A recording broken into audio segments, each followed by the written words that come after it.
नमस्कार दोस्तों, मैं हूं सौरभ शर्मा। आप देख रहे हैं भारत 24। आज जो गेस्ट मेरे साथ मौजूद है बहुत ही स्पेशल है और स्पेशल के होने के साथ साथ बहुत रॉयल भी हैं। सर बहुत बहुत स्वागत है आपका भारत 24 में। बहुत आभार आपका। डॉक्टर लक्ष्य सिंह मेवाड़, आपके लिए कुछ लिखा है सर, मैंने उम्मीद करता हूं आपको पसंद आएगा। सुबह से कोशिश कर रहा था कि कुछ अल्फाजों में आपको बयां कर सकूं। डॉक्टर लक्ष्य सिंह मेवाड़ शौर्य और सम्मान की मिसाल है। उनकी राह में हर कदम इतिहास की आवाज़ है। धरा पर उनके जौहर जैसे सूरज की किरणें, मेवाड़ की शान वो राष्ट्रीय हौसले की तहरीरें। भारत 24 में बहुत बहुत स्वागत है राजा साहब। बहुत आभार, बहुत आभार। सर मैं जब आपके सोशल मीडिया के थ्रू जा रहा था तो मैंने देखा स्विमिंग, बाइकिंग, राइडिंग, गाड़ियाँ, प्लेन्स में भी आपके पास लाइसेंस है सर।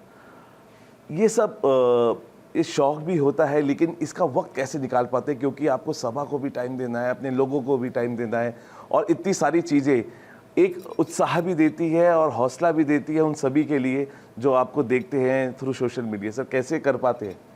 वक्त आपने फरमाया तो मैं ये कहता हूँ अक्सर कि वक्त आता है और वक्त जाता है। वक्त को संभाल कर रखिए, वक्त बेवक्त काम आता है। तो ये एक ऐसी चीज़ है जिसको बड़ा सोच समझ के खर्च करना चाहिए, और ख़ास तौर के ऊपर जो चीज़ आपको पसंद हो, जो चीज़ें आपको मुतासिर करती हैं, खुश करती हैं, चाहे वो दोस्त हो, परिवार हो या शौक़ हो, तो कोशिश यही रहती है कि जो जिम्मेदारियां हैं उसको किसी भी तरीके से जो हैं वो दाएं बाएं ना करें, पर उसके साथ जो है अपने अंदर का जो एक बचपन है वो ज़रूर जो है वो ज़िंदा रहना चाहिए। जो बच्चा है वो अपने अंदर ज़िंदा रहना चाहिए। और ये काफ़ी हद तक मैंने मेरे पिताश्री से भी देखा है और सीखा है। और कहने की बात ये ज़रूर रहेगी कि उनसे उस चीज़ को ज़िंदा रखने का हौसला मिला है।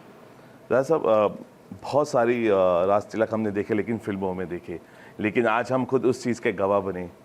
बहुत ही सुंदर विजुअल्स आज देखने को मिले। जिस तरीके से रॉयल्टी देखी गई जब राज तिलक हो रहा था और गद्दी उत्सव हम देख रहे थे, और उसके बाद धीरे धीरे जब पड़ाव आगे बढ़ते रहे, इट वॉज़ अ ड्रीम कि ये सब विजुअल होते हैं, फिल्म में कुछ और होते हैं।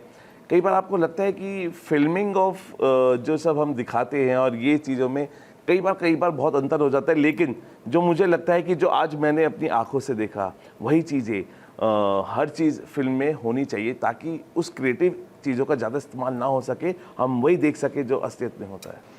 अब देखिए क्या होता है कि ये एक इतना पावरफुल मीडियम है, पर इसका जो उपयोग जो किया जाता है वो ऐसी चीज़ों के साथ में किया जाता है जो लोगों के दिल दिमाग जहन में जाकर बैठ जाता है।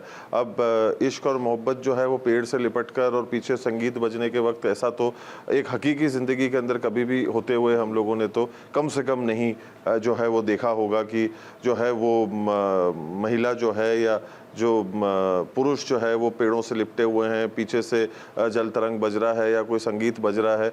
तो ये तरीके का जो एक इश्क को दिखाने का एक तरीका है वो फिल्मों का है, और ये अक्सर लोगों को जो है वो गुमराह ज़रूर कर देता है, सच्चाई से बहुत दूर रखता है, और उसका संघर्ष कहीं ना कहीं छुप जाता है, उसकी मेहनत जो है वो कहीं ना कहीं जो है वो छुप जाती है। और देखिए हमको एक समझना पड़ेगा कि एक मनोरंजन का विषय है, ये जो चीज़ें हैं जो चल रही है परंपरा एक दर्शन का विषय है, और ये जो है दूसरी चीज़ें जो है वो एक मनोरंजन और प्रदर्शन का विषय है। तो दोनों चीज़ों में एक फ़र्क है। सर आपने अपनी संस्कृति को और परंपराओं को बहुत संजो के रखा है। हम जेनेक्स की बात करते हैं, अब जेनेक्स के बाद हम अल्फ़ा भी हम आजकल सुन रहे हैं शब्द। किस तरह इम्पोर्टेंट हो जाता है जब हम अपनी संस्कृति को और परंपराओं को संजो के रखें, क्योंकि ये भी बहुत इम्पोर्टेंट है आज की डेट में। किस तरीके का संदेश हम अपने आने वाली जनरेशन्स को दे पाएँ जो हम खुद अपना रहे हैं आज? जी, तो जो आपने खाँचों में जो लोगों को बांटा है ना, सबसे पहले तो मैं इसके ऊपर एक बात कहना चाहता हूँ, अल्फ़ा, जेन ज़ी और ये जनरेशन वर्ड जो है, सबसे पहली बात तो ये कि लोग जो बात करते हैं रेसिस्ट होने की, मैं सबसे पहले ये कहना चाहता हूँ कि ये जेनर रेसिज्म है। आप रेसिस्ट हो रहे हैं लोगों को इन खाँचों में डालने से।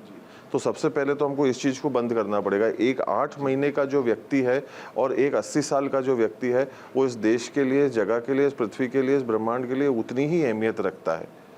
अब ये हम कौन तय करने वाले होते हैं जिनको इस खांचे में डाल दीजिए या उन खांचों में डाल दीजिए। एक जो है वो माइग्रेशन जो है वो वर्ड हम लोग बचपन में अक्सर सुना करते थे, जो साइबेरियन क्रेन्स के साथ में इस्तेमाल किया जाता था, अब इंसानों के साथ में इस्तेमाल करने लग गए हैं।